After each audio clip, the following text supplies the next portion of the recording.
There's no censorship. I'm Dan Wootton. This is Outspoken Live, episode number 162.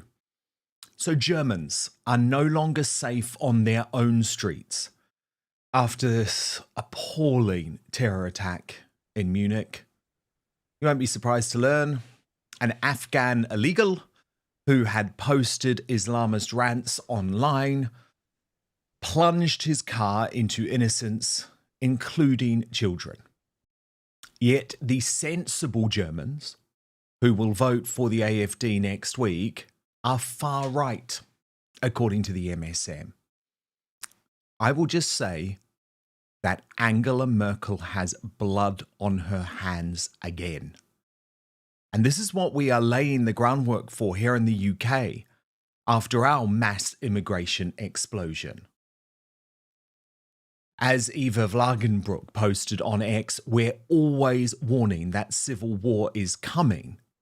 But with these migrant on native attacks happening on a daily basis in Europe, aren't we already there? And remember, it was Elon Musk who predicted civil war would come to the UK. Meanwhile, here, today, we have a gutless Prime Minister refusing to face the farmers, and a lying Chancellor exposed by the state broadcaster for fiddling expenses and lying on her CV. So in my digest next, I ask, is it any wonder that young Brits are just despairing about the state of our country? Well, Nigel Farage and Douglas Murray certainly think so. You've been told all your life that your country is rotten. Absolutely everything about it is terrible. No redeeming features at all. Yeah. That it's all racist, based in slavery and colonialism and so on. Why on earth would you fight for it? Then my superstar panel weighs in. Today, I'm joined by the broadcaster and political strategist Charlie Downs, and making her Outspoken debut, Brogan Garrit-Smith of the brilliant Getting There podcast. Also coming up on the show today, a worrying update on Tommy Robinson in solitary, as two visitors report his mental and physical health is in serious decline as Reform's Rupert Lowe speaks out. And Katie Hopkins is unleashed in her most dramatic interview ever. But let it be known, the Muslim Mayor of London will never be a sir in the eyes of ordinary British people. Never, never, never, never. He has no right to be the Mayor of London and is not regarded as such. My message to anybody internationally watching this is that he does not speak for the British people, nor will he ever speak for the British people. Now, that was a brilliant interview with Brogan, filmed in the heart of London's Shoreditch. You know, we spoke earlier in the week about all of the protests there. So Brogan's going to reveal all, and we hear much more from Katie later in the show. You're not going to want to miss that. Then in the Uncancelled After Show, which is over on Substack, Lady Colin Campbell is going to be here to reveal what's really going on with Prince Harry and Meghan Markle as she flees the Invictus Games to skip Valentine's Day with her husband. Lady C has lots of royal exclusives to reveal, so just sign up, www.outspoken.live. Then, of course, at the end of the show, we will reveal today's Greatest Britain and Union Jackass, the last of the week before we do our big poll, which will go live in my community immediately after the show. But the nominees today, which you can vote for, by the way, in our live chat, are the Labour MP Stella Creasy, nominated by It's Only Me 44 for saying the UK shouldn't ban illegal migrants because of Paddington Bear. Yvette Cooper, nominated by Big Mama Booth for the lack of inquiries. Of course, we had Katie Amos on the show yesterday talking about her dad, Sir David Amos, and the lack of an inquiry there, but also in regards to the Pakistani Muslim rape gangs, loads of other things, lots of pressure on Cooper. And Rachel Thieves, nominated by Just Margaret 1, who says, I see she's now officially in the relegation zone. Although Starmer, for some reason, standing by his lying Chancellor at the moment. So get your votes in. You can do so within our live chat. Let me know why as well. And I love getting your comments during the show. We'll read out some of them at the end and reveal the results. But now, let's go.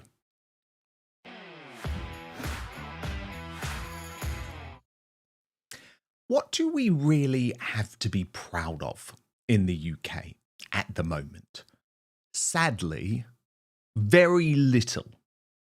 Just look at our leaders today.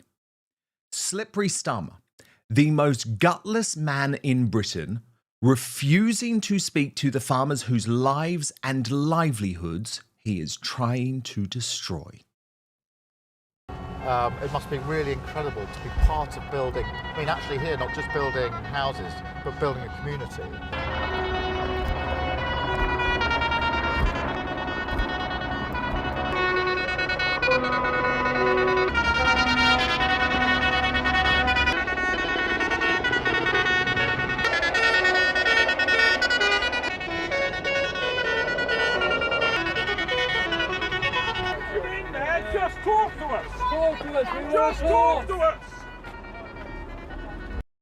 Just talk to us. Just talk to us. But he refused. Off he went in his blacked out vehicle, no doubt on the way to a private helicopter or a private jet. Didn't that remind you of those scenes after the Southport massacre? Meanwhile, after literally months of warning, the British Bashing Corporation have caught up to the fact we have a treacherous, financially illiterate liar in charge of our finances in Rachel from Accounts. Now, I read their investigation today. It actually included facts reported here on Outspoken from Kev Gillett about her being an expenses cheat months ago. But I think Calvin McKenzie summed up the situation well by posting on X, so Rachel from Accounts has turned into Rachel the expense fiddler. Even worse, she has Starmer's full faith in her. Who would want that? And Reform's Rupert Lowe added, Reeves must resign. Even the BBC is now reporting her dishonesty, an arrogant and incompetent woman who is a danger to the British economy. But the Westminster elite and the political class, they'll shrug this one off too. She is one of their women. So is there any surprise with these uninspiring clowns leading us that our youth, our future, have lost all faith in our United Kingdom? With bombshell new polling revealing a dramatic drop in young people who can even say they're patriotic, let alone prepared to fight for their country. Listen to how Douglas Murray put it. Only 11% of young people be willing to fight for their country. I would have said it's pretty obvious. If you've been told all your life that your country is rotten, absolutely everything about it is terrible, no redeeming features at all, that it's all racist, based in slavery and colonialism and so on, why on earth would you fight for it? Why would you risk laying down your life for a country that's rotten? And so this stuff actually has very, very significant effects. But Nigel Farage believes there is a solution close to home. Both him and Reform UK. So only 41% of 18 to 27-year-olds are proud to be British.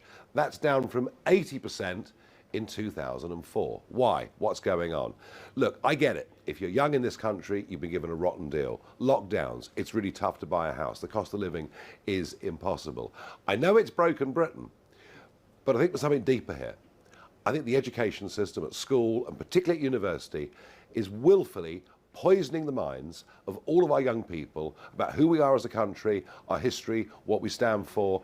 I think the whole thing is an absolute disgrace. And I promise you, if and when Reform win the next election, we're going to teach young people that this actually has been a very great country, and it will be great again. And Farage was actually backed up overnight by his internal rival for the party's leadership, Rupert Lowe.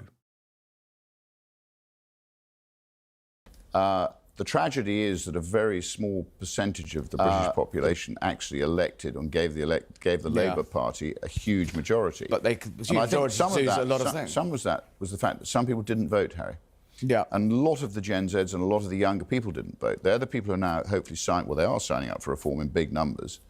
And credit to Nigel, a lot of his TikTok stuff, a lot of stuff, in the jungle. Yes. Mental images we can all try and forget that. I think it's made him, if you like, more contemporary than a lot of people in Parliament. But then the madness keeps ensuing. Like, have you heard about this? The Nigerian woman who tried and failed 8 times to secure asylum in Britain and has now been granted that right to stay after joining a terrorist organisation simply to boost her claim. It makes me sick.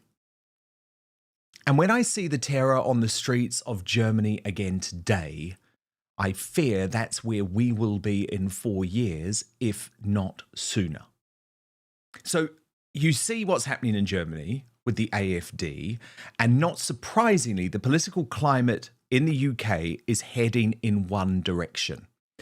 Reform UK, now so popular that they are setting up a specialist defections unit to deal with the volume of Labour and Tory politicians wanting to join the movement. So the chairman, Zia Youssef, explained it like this. Reform is experiencing a surge in those attempting to defect to our party. Some are cynical careerists who just want to save their bacon, but some are genuinely decent elected officials who feel their party has betrayed their values. And now we have a dedicated team to deal with this demand and ensure only the latter make it through. Lifeboats are limited. And there'll be no lifeboat, for example, for former Prime Minister Boris Johnson, who Youssef earlier this week claimed should be jailed for COVID crimes. So this revolution will potentially see a whole load of extraordinary citizens outside of Parliament become decision makers. So Reform are likely, I am told, to select Ant Middleton, really good guy, former SAS man, big life experience, to run for the party against Sadiq Khan in the London mayoralty. And now, maybe even Mr. Bosch himself, Tom Skinner, will become an MP after going public with Reform in Parliament yesterday. So look at the post. Rupert Lowe wrote, superb to welcome some proper Essex lads to Westminster to talk politics and the importance of the country's small businesses. Tom Skinner is a real example for youngsters, hardworking, decent, and a right laugh. Hopefully he's here alongside me in 2029. Bosh. And to be honest, this is the sort of young bloke I would want to see in Parliament. Now, yesterday afternoon, I had the privilege to go to the Houses of Commons, to Parliament in London. Went up there, and it was a really different experience for me to go and talk about how you can help new businesses and small businesses and keep the high street going. We had a good chat. I've got my insight into politics, and but today we're back on the market.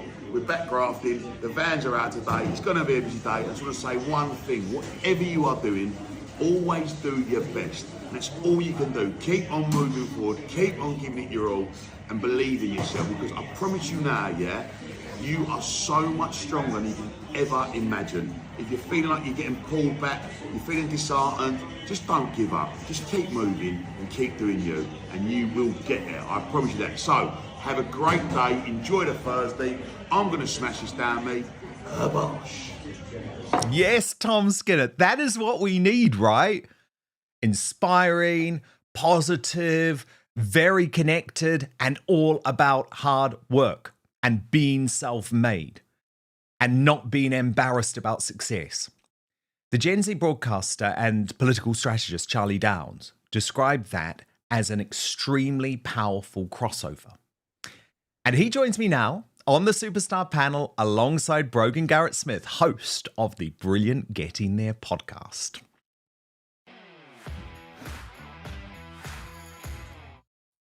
And Charlie has actually been writing on this issue for the Daily Mail this week in a column headlined Britain's in Decline, Democracy has lost its way. Yes, many would squeal, but it's no wonder so many of my generation believe it's time for a dictator. So, Charlie Downs, that was described as a provocative view.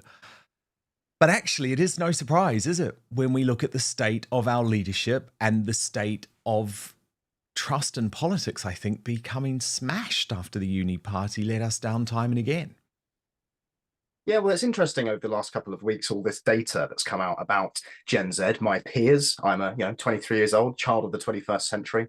And to me, it's really no surprise because, I'm of that age group and I echo a lot of the sentiments that have been reflected in this data. To address the democracy point, I think the crucial thing to understand is that this is an expression of exasperation. This is an expression of a generation of people who've grown up essentially being governed by the same types of people for our entire lives. I only voted for the first time in 2019, but I remember kind of always thinking that all the politicians kind of look the same. And that's maybe a superficial view. But then when you really look into it, we elect at an election, we vote in and out the public facing element of government, the actual figureheads.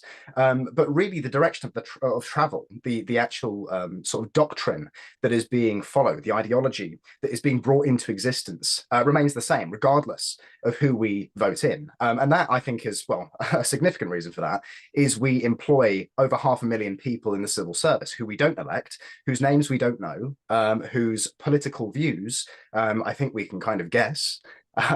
And so, there is a sense that democracy is kind of a sham. It's a theatrical production. It's performative. Whether it's the question time, whether it's prime minister's questions, whether it's debates on talk shows or whatever else, all of it is it's for the crowd. And the actual business of government is conducted by this absolutely sprawling, incomprehensibly large state that we don't really seem to have any control over. And it even goes beyond that, because there is a sense that all of the various institutions of power in our society, whether that's the schools or the universities or the media or the entertainment industry or the corporations or the HR departments within those corporations or the NGOs, and the list goes on, they all seem to be marching to the same kind of tune, right? They all seem to agree fundamentally on what a good world looks like. And this is one where, things like mass immigration are prioritized, net zero, neoliberal economics, social egalitarianism. If you were to go into, an Amazon HR department, for instance, and list off what some might regard as, radical left-wing opinions, the HR department would agree with you. And the interesting thing is those kinds of opinions, whether it is about, the LGBT stuff or the trans stuff or the BLM stuff or the climate stuff, these have been bought, they've been packaged and sold as radical. But actually, these are the opinions of the ruling class. And so I think a lot of young people have been hoodwinked into thinking they're fighting the power when actually they are acting as the foot soldiers of power.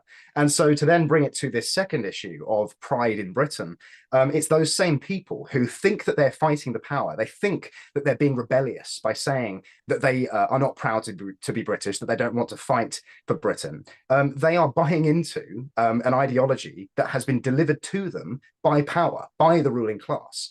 And it's in the interest, I think, of our current ruling class to kind of sever these ties of sentimental attachment to things like nation, things like community, things like family, because that makes it easier to control people fundamentally. If people are just deracinated economic units that can be moved around like pieces on a chessboard and replaced like cogs in a machine, well, it becomes a lot easier to manage the economy, among other things. And so I think that we are going to see in the coming years a real shift in the way that Gen Z is speaking. I actually like to think of myself as being quite an early expression of what will soon be a far more widespread phenomenon, because I am what I would, I describe myself as an authentic right-winger, right? I'm not up for any of the sort of social progressive stuff, but at the same time, I'm not up for capitalism either. I'm not a Thatcherite. I don't believe that the free market is the solution to everything, because I think the purpose of the economy is not growth as Starmer and Reeves like to talk about.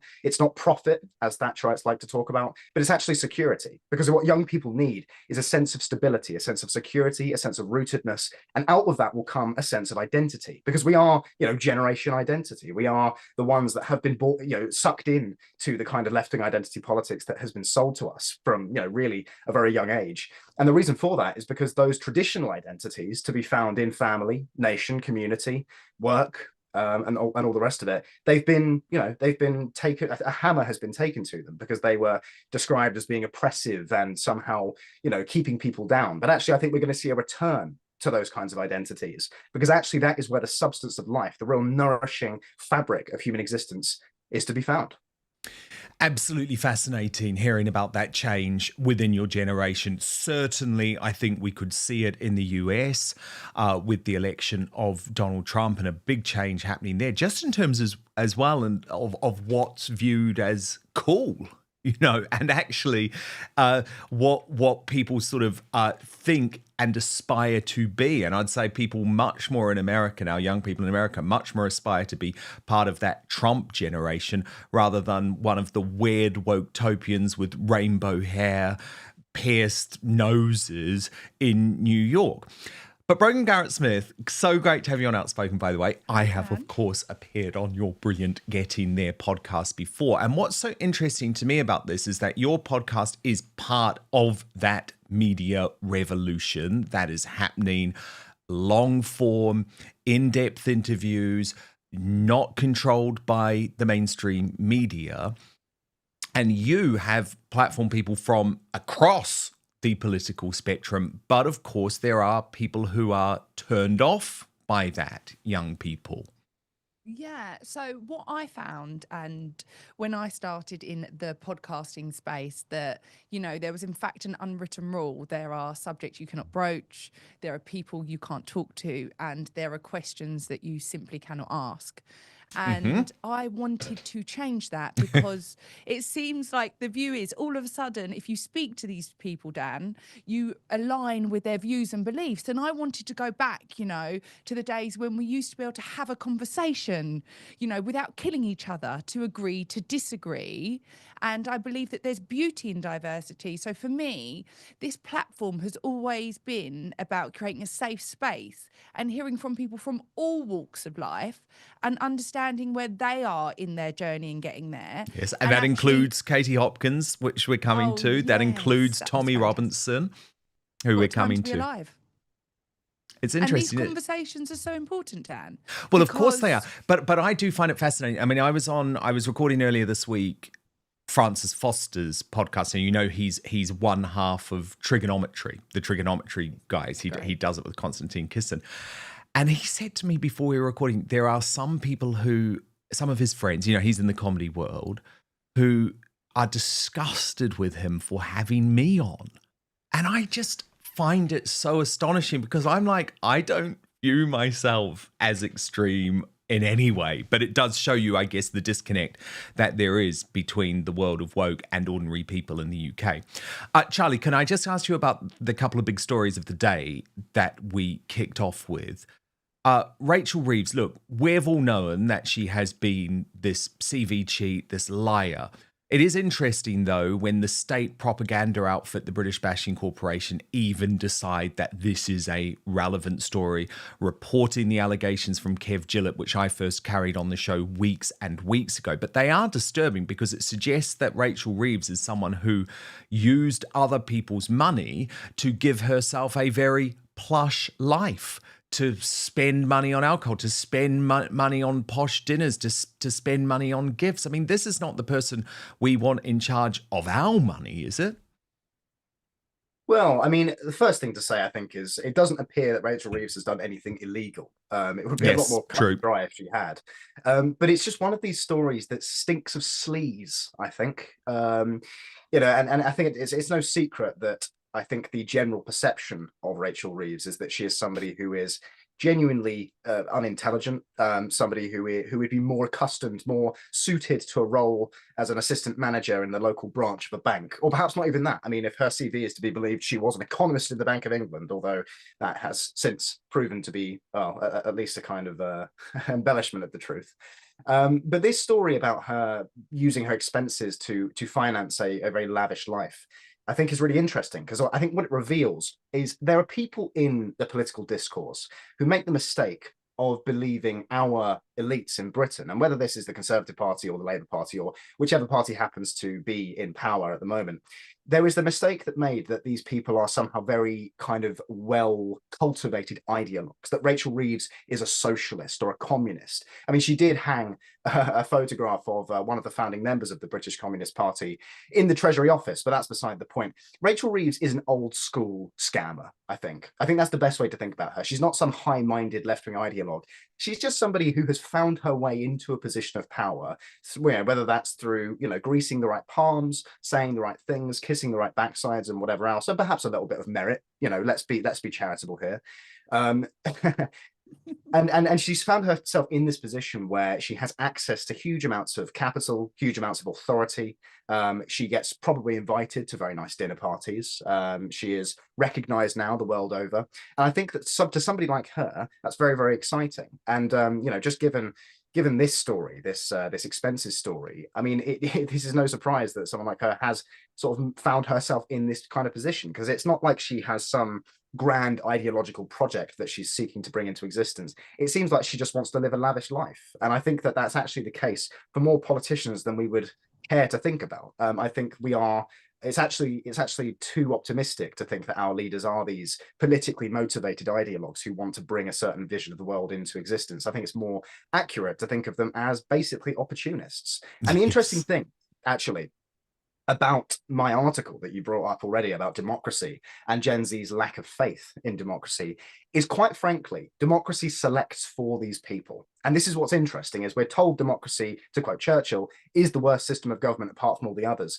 But actually, if you look at the caliber of leader that democracy tends to select for, it's those people who are just more effective at lying, because they're able to more effectively tell the electorate what they want to hear. And so somebody like Rachel Reeves, who is unscrupulous, who does come across as a little bit of a scammer, she's actually almost she's like the perfect example of a democratically elected politician. And I'm not saying that we need to do away with democracy, to be clear. I do think that we can solve our problems through democracy, because I think America and what's going on there is a prime example of that. But yes, I just think it's interesting how the entire ruling class of Britain now, at this point, is so atrophied, so low caliber. Keir Starmer, Rachel Reeves, Angela Rayner, David Lammy, right? These are the people who are leading Britain, representing Britain on the world stage. It's embarrassing. But that's what you get. Well, we do for now, but the revolution is coming. Let me show you this new poll, literally just released in the last hour. This is the biggest lead for Reform UK yet. 29% of the vote, ahead of Labour with 23%, Conservatives with 21%. So the revolution is coming. Breaking right now, growing fears for Tommy Robinson in isolation at HMP Woodhill. New visitors to the political prisoner have revealed that he has lost weight and does not look well. Now, these are Aya Fogg, these people are Aya Fogg and Michael Peel of the Danish Free Press Society. They were forced to sign one of these gagging orders before visiting Tommy, but they decided to break it immediately after the visit. Now, I feel personally quite bad about this, because the gagging orders were only introduced after my visit to Tommy in December, when I reported on the fact that he was convinced that Axel Rudikabana was a practicing Muslim behind bars in Belmarsh. So now everyone who visits Tommy has to sign one of these gagging orders. But congratulations to these two from the Danish Free Press Society, who have said, to hell with that. We're going to reveal to the world what's going on immediately after we've left. So let's look at their first reaction to the visit. Just visited Tommy Robinson and for quite a long visit, actually, almost 2 hours. Yeah, he is being treated well by prison staff. They're very professional and very friendly, but Tommy Robinson is, in our view, he's not well. No, he has lost weight. I don't think he looked good. Now, this is worrying, because this feels like there has been a real deterioration since many of his visits and phone calls were cut off. They went into some more detail here. Watch. And he was slow in a way when he spoke, especially in the beginning. He was slow. Then he started to speaking more and more like he used to.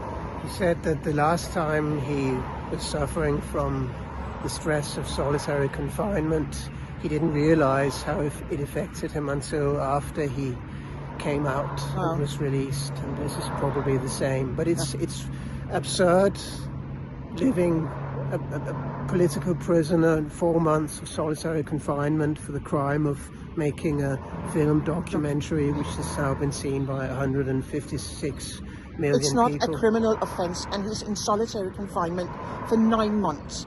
And now he's been there for 4 months, and we can see a difference. It's obvious.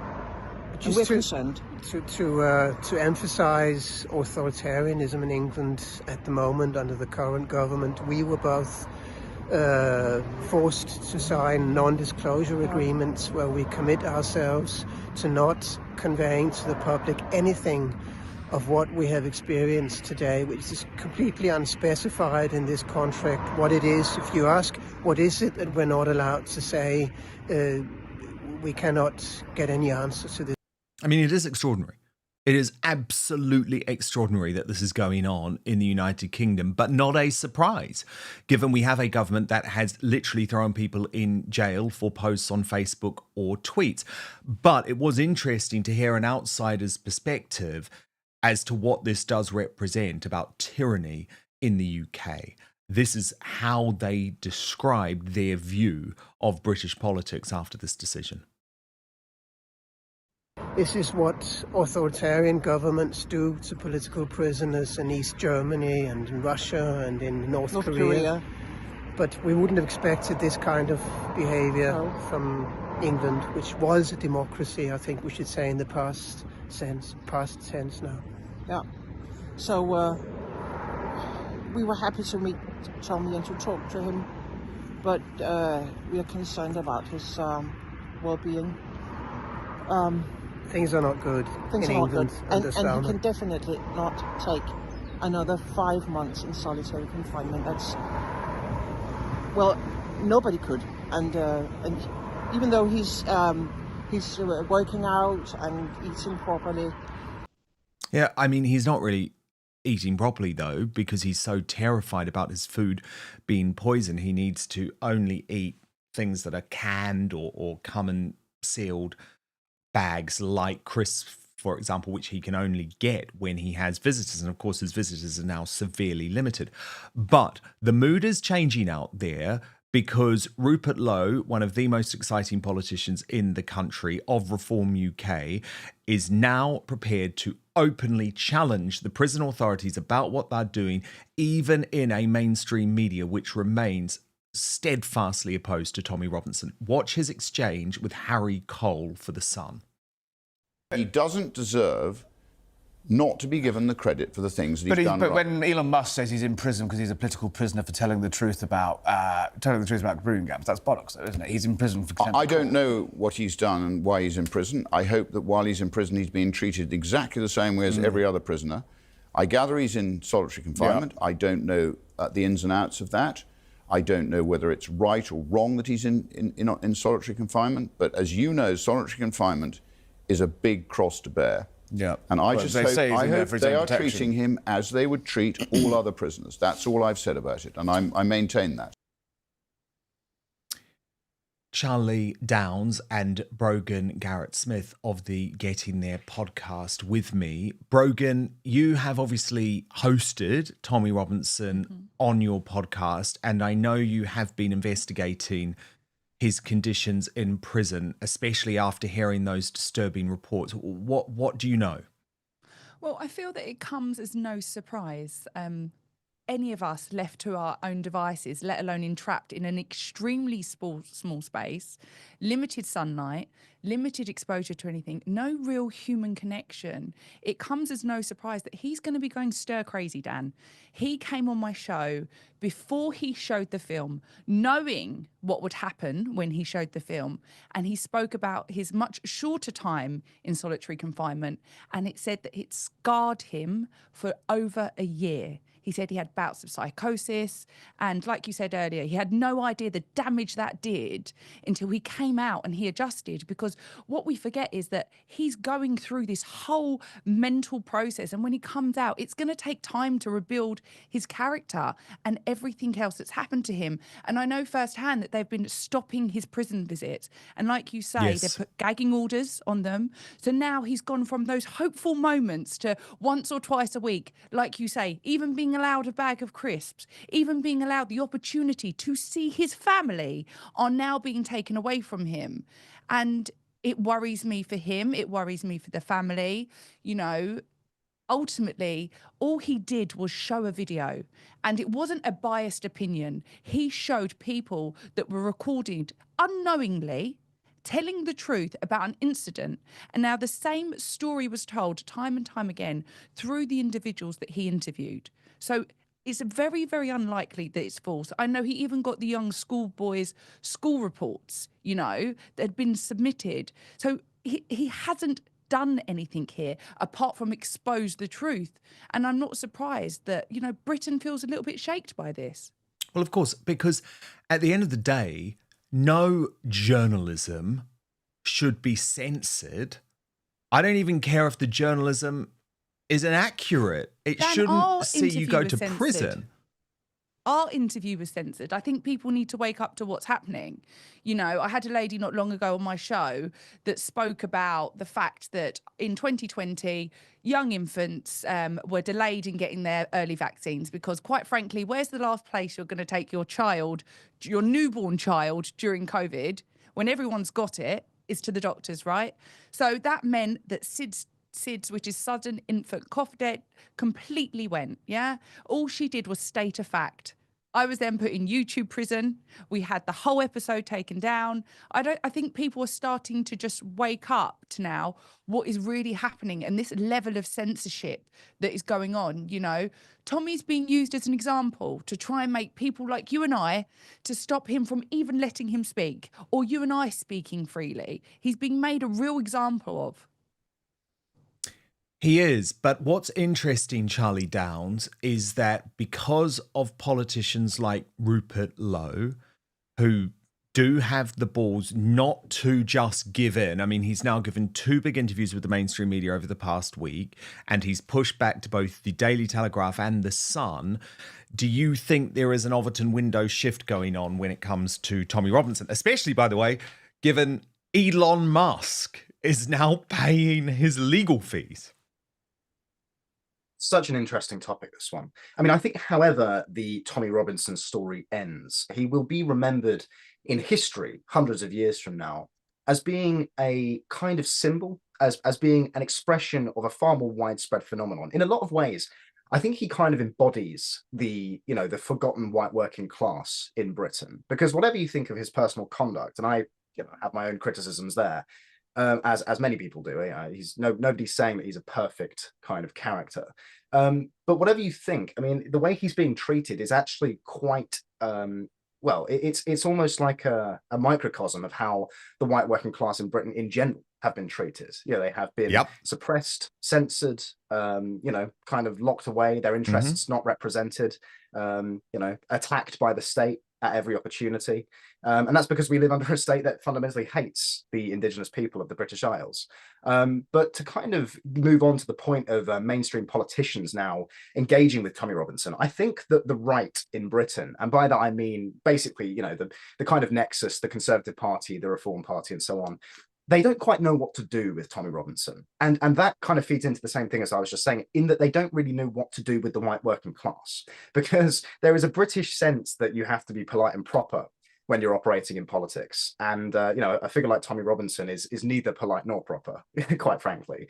And so there is this sort of feeling that the kind of reflex, instinctual response of many people is to just reject, in a kind of fearful way, any association with Tommy Robinson. And I don't think that's the right solution, right? I don't think that's the right strategy, because the correct view, in my opinion, of Tommy Robinson is, look, Tommy Robinson isn't going to be in government, right? He's not going to be prime minister. He's not going to be running the country. I think he would make a pretty bad prime minister. But with that being said, he is an expression of a phenomenon that is not going to go anywhere, all the while the concerns of the white working class in Britain go unaddressed. And this is on things like Islam. This is on things like mass immigration. This is on things like deindustrialization. This is on things like the destruction of local working class communities because of the destruction of industry, the destruction of community, the destruction of social fabric.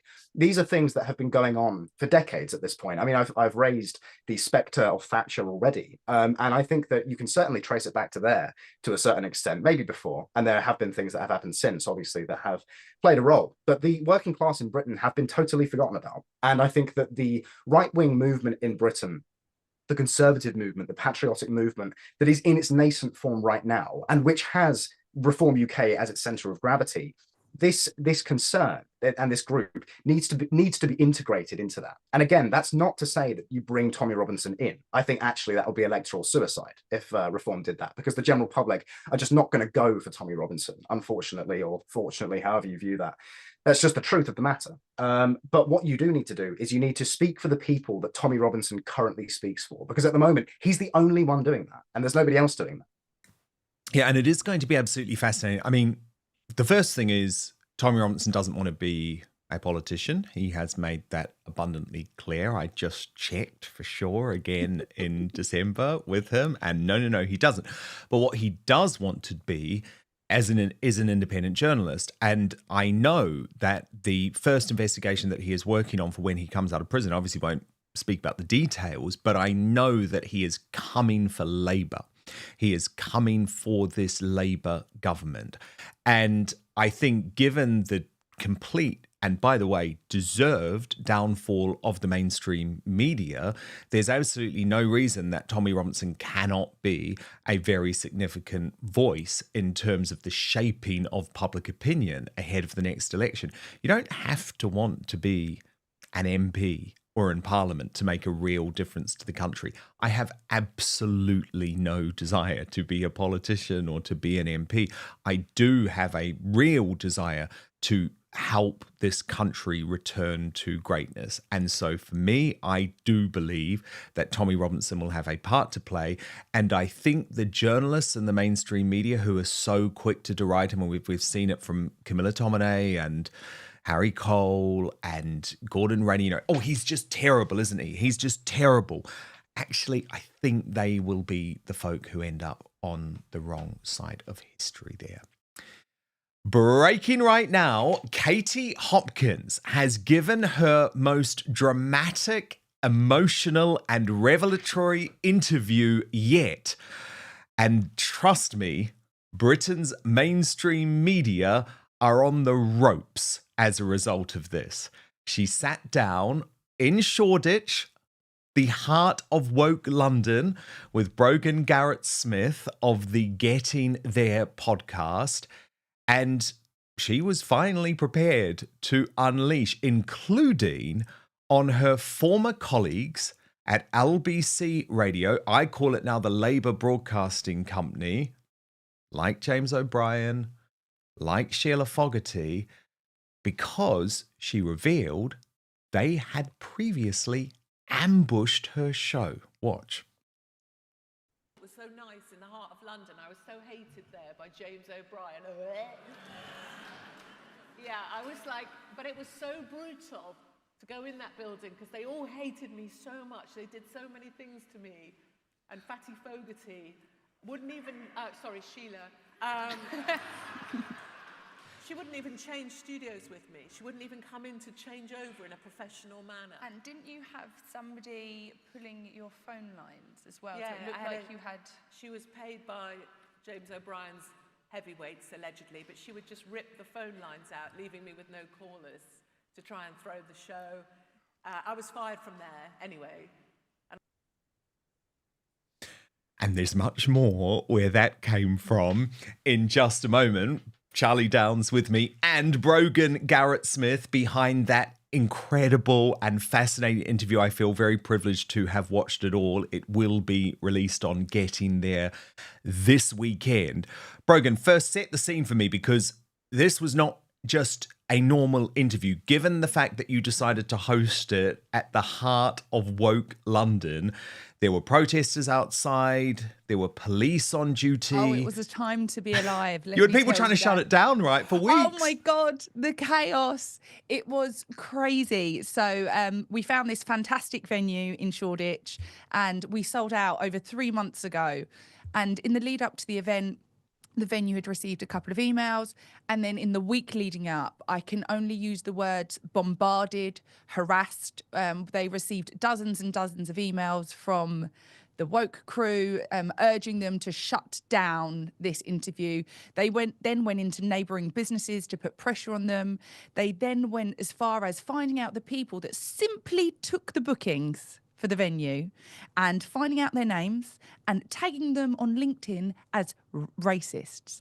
Simply because you wanted to interview Katie Hopkins. That's it. All we wanted to do was have a safe, honest conversation.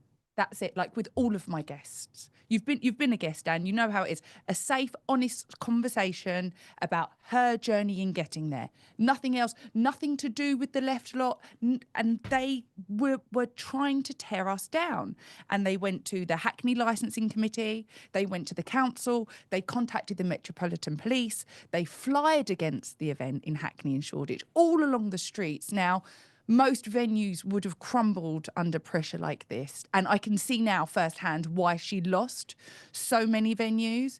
And it's terrifying, you know. One thing anybody doesn't want to ever be called is a racist. But what that does, it has the capability of putting people like me or the people who are taking the bookings in a box, because nobody would talk to a racist.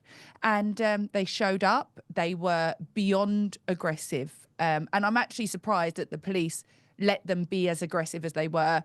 They had megaphones and they were screaming Dan into the megaphone.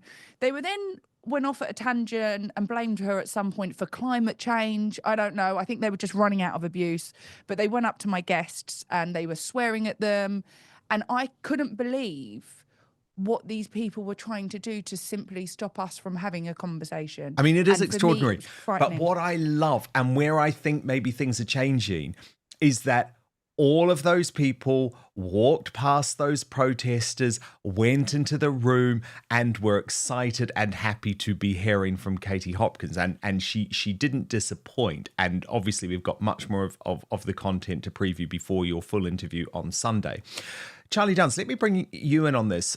Can I ask specifically about those revelations that Katie made about LBC, specifically James O'Brien and Sheila Fogarty, essentially trying to hijack her show?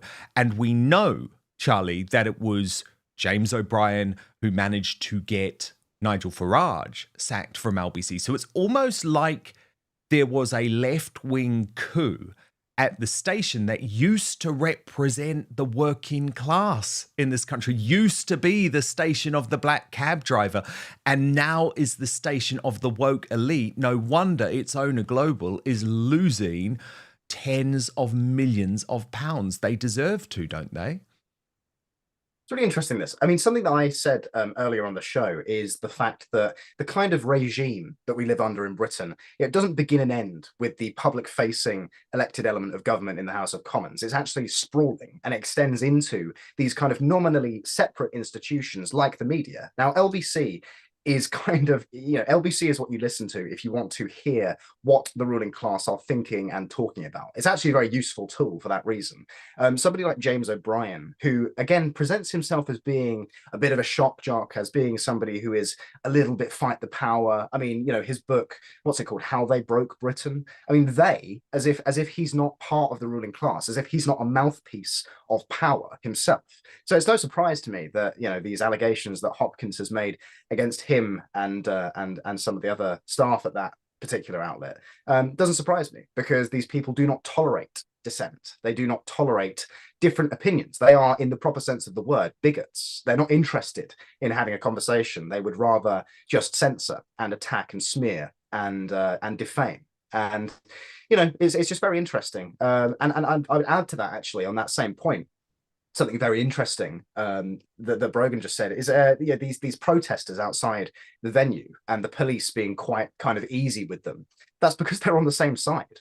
That's because the interest group that those protesters represent are essentially the government, the state.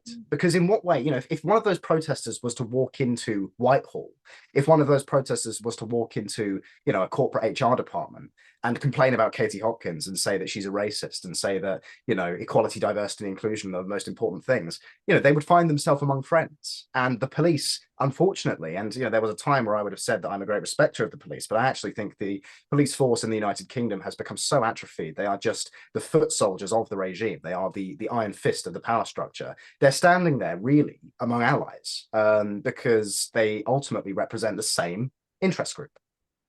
Yes, and of course, the police in London, at least, are under the control, under the purview of a certain Sadiq Khan. And in the interview with Brogan, Katie didn't hold back about London's mayor.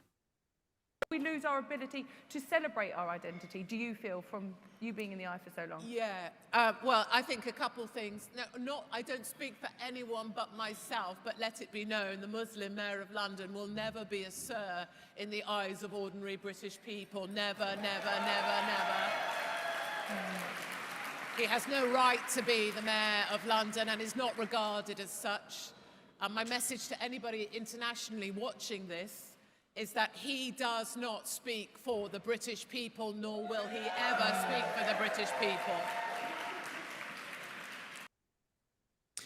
Now, what was so fascinating about this interview with Brogan on Getting There and Katie Hopkins is that it wasn't just Katie talking about the news, but also the huge impact that cancellation had on her life. I obviously feel a lot of empathy and sympathy for what she went through, given I had a similar cancellation in 2023.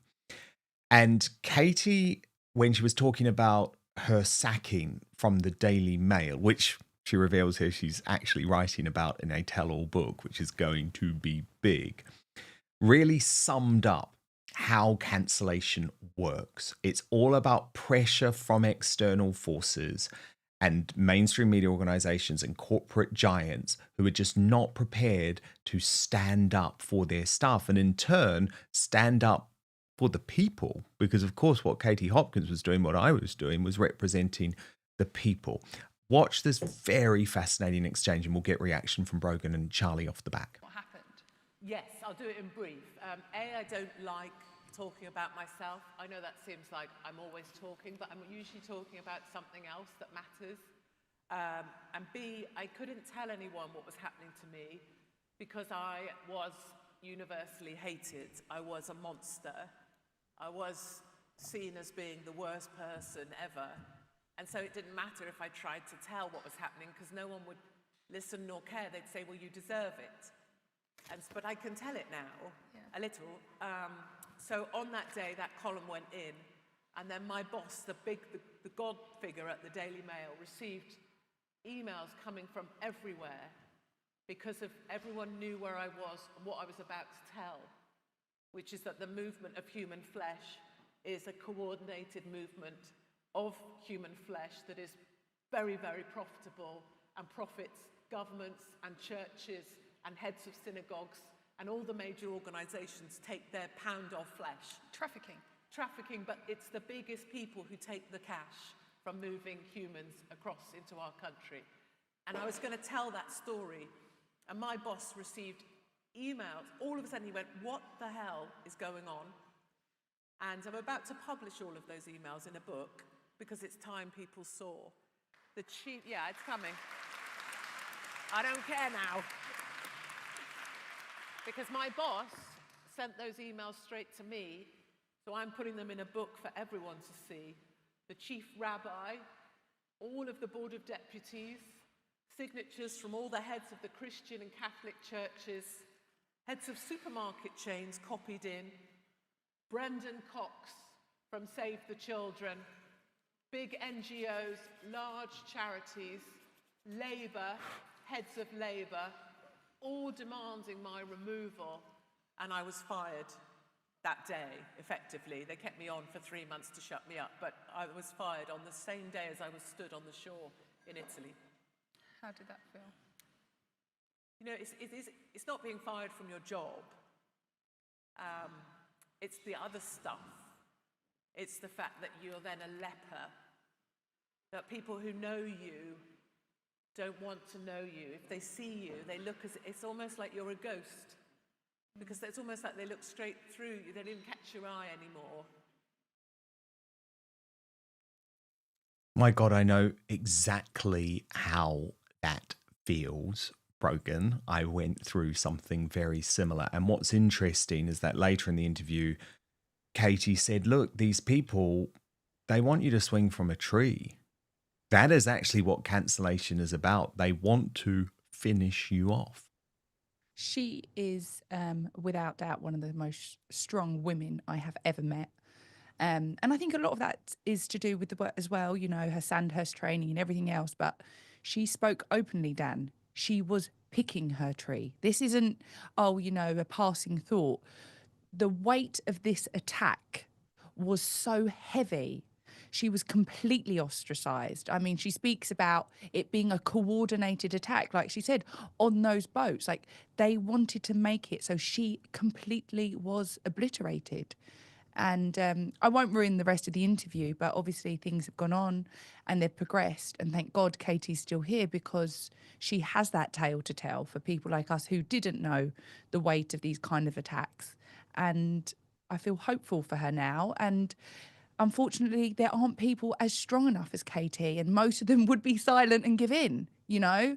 And that is what's happening. And I felt it myself when I've tried to speak to people whose narrative simply doesn't fit the mainstream media's narrative. They will just stop it. And this is happening. It is happening. No, it is happening every day. And the thing is, she was one of the first to be cancelled. But Charlie, what I found really interesting about that is it's an explanation, I guess, of how it works. So the Mail probably don't actually want to sack Katie Hopkins or me, because we were both their most read columnists, right?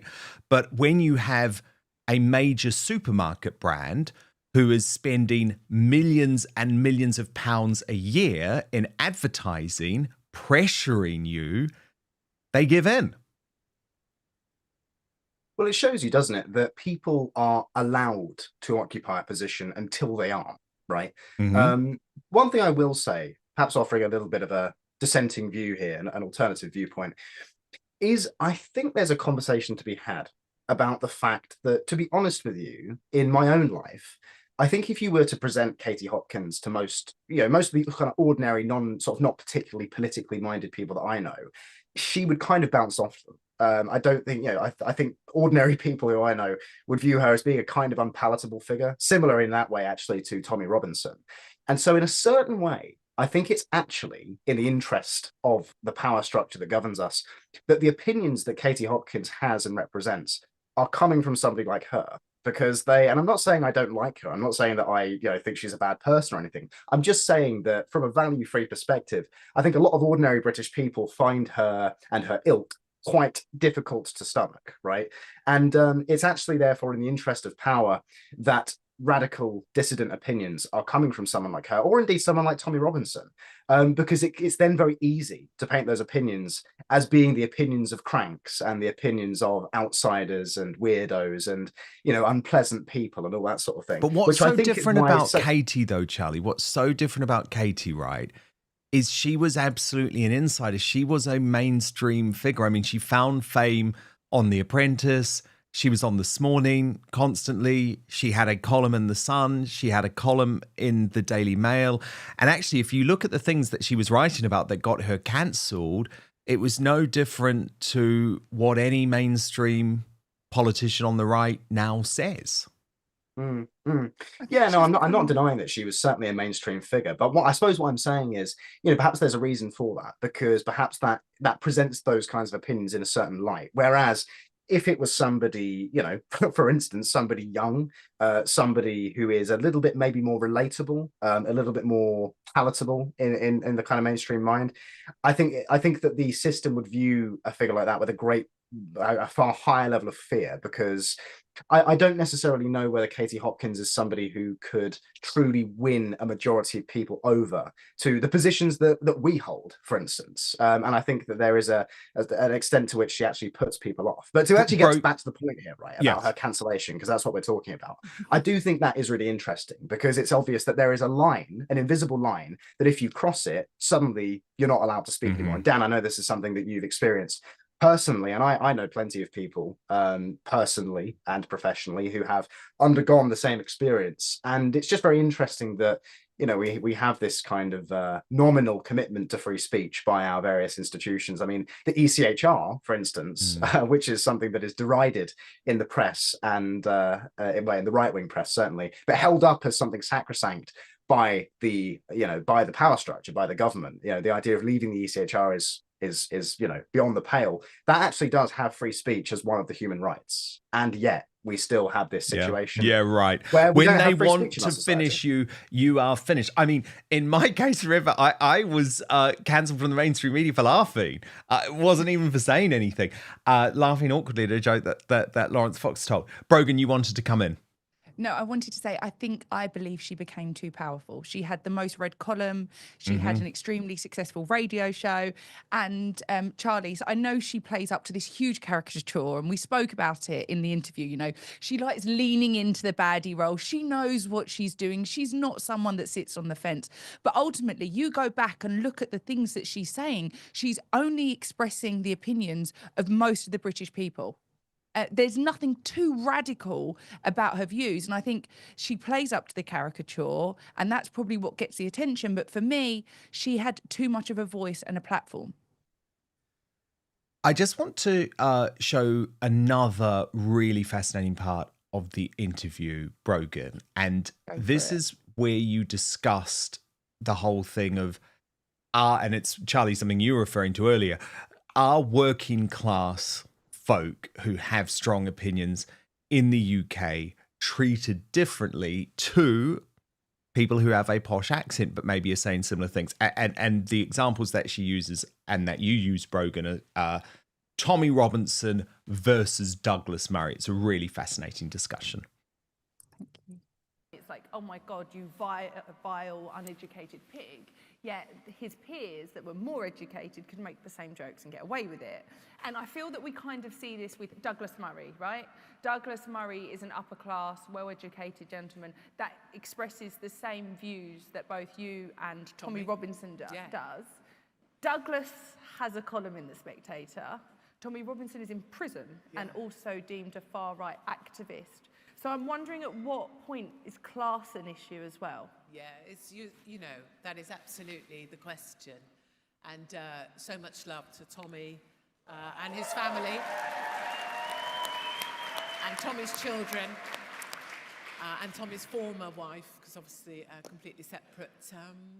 But I just think absolutely, and what's so wonderful about Douglas Murray, unlike so many others, is Douglas absolutely acknowledges that. It's a really lovely thing that Douglas says, I can say this. Yeah, because of my class, because of my accent, because of my education, I can say this, and Tommy can't. And that's a really magic thing that Douglas does, because he has such a massive audience. And I think what's important, and one of the things, not Tommy at all, but others, is what we must never do is turn in and fight ourselves. So if someone on our side, the side that just wants everyone to be okay and as free as they can be, is criticising someone else who's in the freedom movement, loosely, whatever you believe, I never think we should be turning in and criticising ourselves. I think Douglas has such a vital role to play in The Spectator, with the Shoreditch lot probably wouldn't protest Douglas. I mean, maybe they would. Then you've got Tommy, street level warrior, You know, I have a role. You have a role. Dapper, what a great guy. So we all have a role to play. We mustn't criticise. Absolutely fascinating interview. You're going to want to watch the whole thing when it is out on Monday. So make sure you subscribe to the Getting There pod, available on all the platforms. But of course, I much prefer it on YouTube, when you can see the visuals and you can watch the interviews with the likes of myself, Tommy Robinson, and from Monday, Katie Hopkins. Don't go anywhere though. Katie did let loose on Philip Schofield and Holly Willoughby in quite an extraordinary fashion. We will discuss it with Charlie Downs and Brogan Garrit-Smith in just 1 minute. But first, sleep quality declines in people as early as 30. When you were young, your body was producing a good amount of sleep-regulating hormones. As you get older, your body's ability to produce those hormones decline, making it harder to fall asleep and stay asleep. Now, I tried everything to help improve my sleep, right? Like not eating or working out 3 hours before bed, banning blue light devices, loads of unnatural products, but nothing has moved the needle like Evening Being by Verso. After 3 years of perfecting the formula, they created a melatonin-free drink with clinically studied, patented ingredients. It's formulated to calm an active mind, help you fall asleep faster, stay asleep longer, and improve deep and REM sleep, all without creating dependencies or causing morning grogginess. Now, I actually look forward to drinking Evening Being every night, not only because it helps me fall asleep faster without having to get up in the middle of the night, but I wake up easier too, and it tastes good. It's become my new nightcap. It's also great if you're vegan or on the keto diet. So click the link in the show description or head on over to evening.ver.so/outspoken and use the coupon code outspoken at checkout to save 15% on your first order. Try Evening Being tonight and wake up feeling refreshed tomorrow. That address, evening.ver.so/outspoken, and use the coupon code outspoken at checkout to save 15%. But now, back to the show. Breaking right now, Katie Hopkins has launched an extraordinary attack on her former colleagues at This Morning, Philip Schofield and Holly Willoughby, describing the host of Dancing on Ice as thick as a table. These comments have come in a brand new interview with Brogan Garrit-Smith of the Getting There podcast, and they are going to ruffle a lot of feathers within woke ITV. Watch. Did you think there was something odd about him? Did you think? Did everyone know what was going on? Everyone knew. Like, so my time with Phil was before he was banging the runner. Yeah. Was he banging other runners though? No, but everyone knew that Phil was, you know, homosexual. A gay man who was happily getting on with being gay, and everyone was fine. You know, no one questioned anything. It was not a big deal. But he was married. Yeah. Yeah. Okay. But you know, it was his private life's his private life. But then when he brought it into the studio, and then she hadn't finished there. And Holly Willoughby, the thick bitch, was absolutely.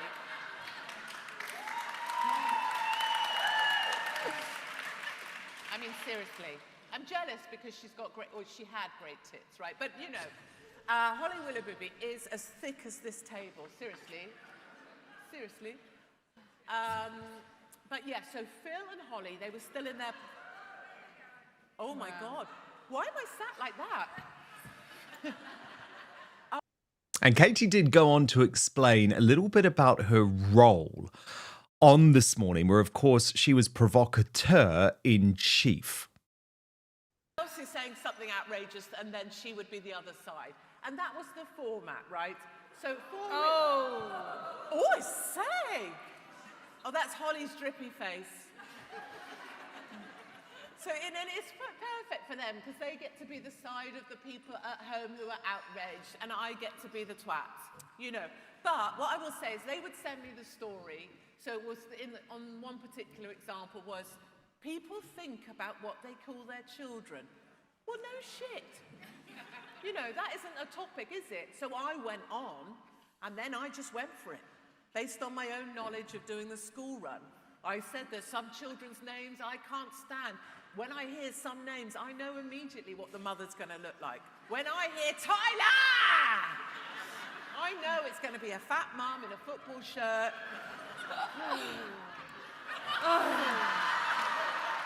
Is that Tyler's mum? That's not Tyler's mum. A fat mum in a football shirt smoking out the window of her mobility car. Paid for by the council. And you said that on the TV, Said right? that on the TV, and she'll be shouting, "Destiny!"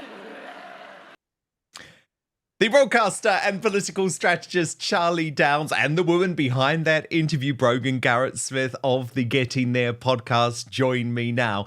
So, Charlie, is that what you're saying is unpalatable? Is that too much for you?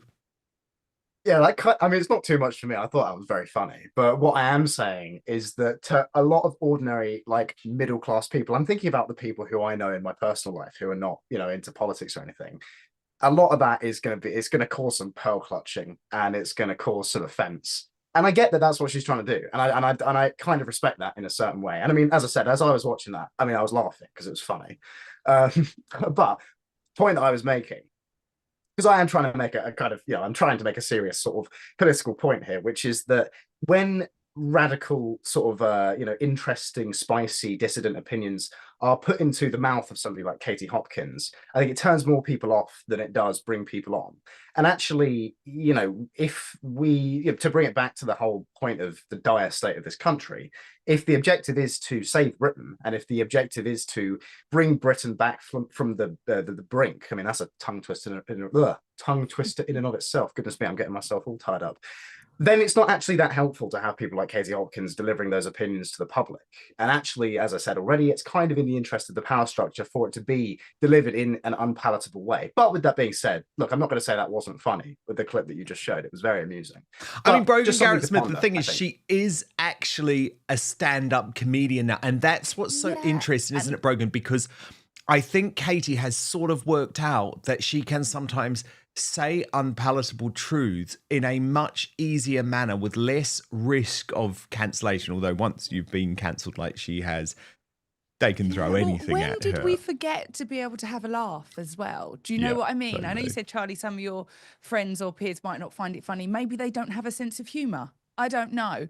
But 1 minute she's being called a racist, and the next she's talking about, you know, white people hanging out their mobility scooter. So, I mean, she's diverse. Do you know? Well, she's not diverse, but do you know what I mean? They can't put her in a label in one moment and the next you can't, and you have to be able to have a joke. And she said that's, to me privately, she said that's what she believes has given her this longevity and comeback, is that she can talk about things that are too taboo to other people to talk about if we put it into like a comedy act, or we make fun of it. And she uses her comedy to bring home some really important points about what's going on in the UK. Charlie, do you want to respond? No, I totally see that. I really do, and I don't disagree. I think actually, just to come back to something we were talking about earlier, the sort of Tommy Robinson, Douglas Murray distinction. That is really interesting in and of itself, actually, because I do think if you had a kind of a working class version of Katie Hopkins, you might actually see the same thing. You might see the same thing as you do, you know, where Douglas Murray is allowed to say certain things about immigration and Islam and all the rest of it. Whereas when Tommy Robinson says the same things, he is, you know, imprisoned by the state. I think you'd probably see the same thing because Katie Hopkins does have that, you know, granted she has been cancelled, but at least for a time, she was part of the establishment. She was part of the media establishment. And so I think that background does give her a certain amount of insulation, and it gives her a certain amount of license to say things, which actually, you know, I think it's fair enough that she's using that to push the boundary and to push the Overton window. So, yeah, I mean, credit to her where it's due.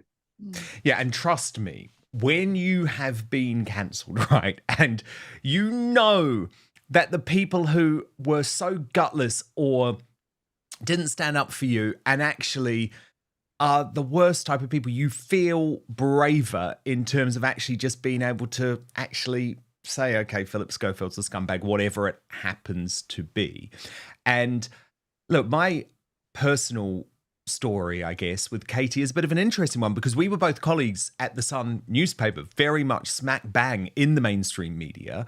And I would have, I guess, a combative relationship with her for a while because I'm much more sympathetic to people who struggle with their weight than Katie is, right? And so we would have back and forths and argue but I loved that. I loved interviewing her because she would challenge you and she would be quite scary in a way because obviously she's super, super smart. But I never, ever thought that she deserved to be cancelled, ever. And what I love about her now is that when folk are cancelled, and it doesn't matter who it is, so in recent weeks, you've seen it with Gino DeCampo or Wyn Evans, I think his name is, from Strictly Come Dancing. She is there for those people because she knows what it is like. And given we were touching on the whole woke ITV daytime thing, I just wanted to show you both one more clip from Loose Women, which is the sister show, I guess, to This Morning. And this clip actually happened a few months ago, but it's gone viral now. And I think it really is worth showing because it totally sums up the hypocrisy when it comes to the treatment of men and women on these shows. So this is Loose Women interviewing Mark Wright with some brilliant commentary along the way. Can you imagine an all-male panel speaking to a female guest like this? Please welcome Mark Wright. Oh. How you doing? Did I see a bit of a tight quadricep coming down that step? I'm a little bit tight. Yeah, I'll bet. Maybe you just need to get naked and then that...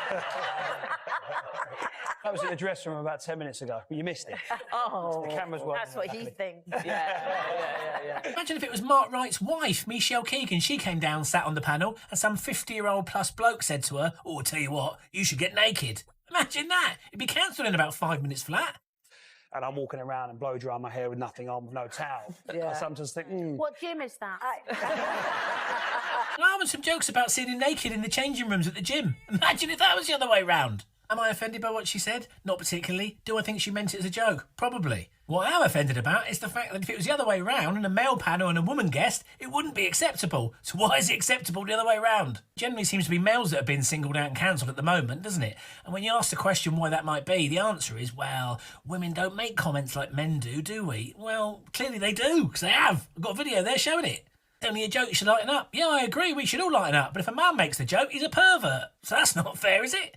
Remember that programme, Take Me Out, where the guy used to come down in the lift and the women used to turn the lights off if they didn't like the look of him before he'd even spoken? Can you imagine that the other way round? A woman coming down the lift and 30 blokes judging her like that? It just wouldn't happen, would it? I'm not offended by what they said in any way, shape or form. What I am offended about is it doesn't seem to work the same way the other way round, does it? And this one really resonated with me, Charlie Downs, I have to say, because given ITV is so woke, I call it woke ITV now, there are total double standards for how men and women are treated. And I'm with that guy, by the way. It's not that I'm saying, Kay Adams should lose her job for sexually exploiting poor Mark Wright, but we've got to be really careful, given this is ITV that is now trying to cancel and ruin Gino DeCampo for making inappropriate sexual jokes, which were jokes, right? Yeah, this actually gets at something really interesting, which is the actual whole concept of gender equality. And I am of the belief that I'm not a feminist or anything like that, but I don't believe that, because equality just means the same. Right. And I don't believe that the genders are the same. Therefore, I don't think that it's appropriate to treat the genders in the same way. Because I'll give you an example, right? If somebody walked up to me in the street and punched me in the face, if that was a man, I would fight back. But if it was a woman, you're not going to turn around as a man and like floor a woman, are you? Even if she does come up to you and assault you, there's something about that in the male spirit that is just inappropriate, right? Because it's just not a fair fight at the physical level. And so this kind of complaint that, you know, there's a double standard in the way that men and women are treated on screen, you know, where you can make sexual remarks about a man but not about a woman. That's just the way it is, I think. And I actually think it's a little bit unbecoming of a man to be hectoring and complaining in this way, because you just sound like a male version of a feminist. Like, you just sound like, you know, the kind of inverted version of a feminist. What I would prefer is that we have a properly constituted relationship between the sexes, where we can, on occasion, make some racy jokes, you know, because that's, you know, adds a little bit of spice to life, doesn't it? And we can all just have a laugh, and we can all just kind of, you know, not get so het up about this sort of thing. But we live in such an emotionally charged climate at the moment that even, you know, something as, you know, otherwise unremarkable as this exchange is picked up as this kind of culture war issue. You know, what I would prefer to see is a recognition of the fact that men and women are different and therefore need to be treated differently.